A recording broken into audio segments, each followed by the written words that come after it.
सभी अतिथिगण, प्रधानाचार्य जी, शिक्षक एवं शिक्षिकाएं और मेरे प्यारे साथियों, सभी को मेरा नमस्कार।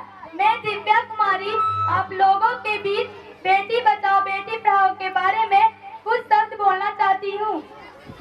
हाँ, मैं एक लड़की हूँ। घर की लाडली क्यों पराई हो जाती है? घर की लाडली क्यों पराई हो जाती है?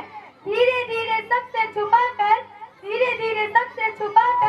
पहन लेती है अकेलेपन की बेड़ियां। अपने सपनों को छोड़ मौन आंखों में बसा लेती हैं बेटियां। वर्षों से खिलखिलाए नहीं, जिम्मेदारी की चादर ओढ़े, सुकून की नींद सराहने रख सारी रात जागती हैं बेटियां। यूं ना कत्ल करो बेटी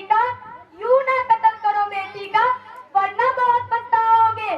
दुनिया में बेटी ना होगी, बहू कहां से लाओगे? इतनी नफरत है बेटी से कि दिल से उसे उतार दिया। पैदा होने से पहले ही उसको तूने मार दिया। प्रभु के आगे तुम ही बताओ कैसे मुंह दिखलाओगे? दुनिया में बेटी ना होगी, बहू कहां से लाओगे? जिनकी कोई औलाद नहीं है वो कितना गम सहता है। कम से कम बेटी ही होती, रो रो कर वो कहती है। बेटी को न समझने वाले सीधे नरक में जाओगे। दुनिया में बेटी ना होगी, बहू कहां से लाओगे? लड़कों से ज्यादा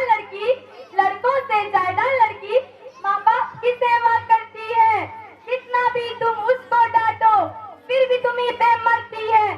जुर्म करोगे तुम बेटी पर, तुम खूनी कहलाओगे। दुनिया में बेटी ना होगी, बहू कहां से लाओगे? मेरी नसीहत तुम भी सुन लो। बेटी से संसार चला है, बेटी से प्यार मिला है, बेटी से घर बार चला है। बेटी की दृष्टि तुम ही बताओ, हम तक कहां से पाओगे? दुनिया में बेटी ना होगी, बहू कहां से लाओगे? जिम्मेदारी की बोझ पड़ी तो ऑटो रिक्शा चलाने लगी बेटियां।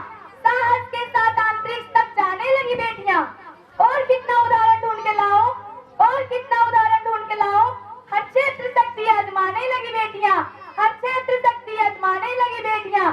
वीरों की शहादत पर अर्थी को कांधा देकर अब शमशान तक जाने लगी बेटियां। घर में बटाकर हाथ कहती है, माँ के साथ पिता की समस्त बाधा आती है बेटियां। दो लफ्ज बोलने से पहले सोचती खूब डरती है, सहमत चाहती है बेटियां। बेटे हो